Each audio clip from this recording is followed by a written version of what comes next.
अस्सलाम वालेकुम dear parents, कैसे हैं आप? उम्मीद करती हूँ बिल्कुल खैरियत से होंगे।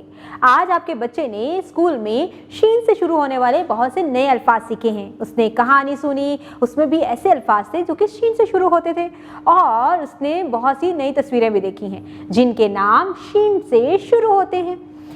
इसके बाद बच्चे ने शीन को पढ़ना और लिखना भी सीखा है। स्टीम एक्टिविटीज़ को भी बहुत अच्छे तरीके से परफॉर्म किया, क्लास वर्क को भी बहुत अच्छे तरीके से मुकम्मल किया है। अब आपके बच्चे की डायरी आपने चेक करनी है और बच्चे से डेली रूटीन के बारे में क्वेश्चंस पूछने, उसने दिन में क्या किया, क्या खाया, उसने अपने दोस्तों के साथ कैसा टाइम स्पेंड किया, क्लास में कौन कौन सी एक्टिविटीज़ हुई थी, ताकि बच्चा उनको रिकॉल भी कर सके, कॉग्निटिव डेवलपमेंट भी हो जाए, और जब वो आपसे बातचीत कर रहा होगा तो उसकी सोशल एंड इमोशनल डेवलपमेंट भी साथ साथ हो रही होगी।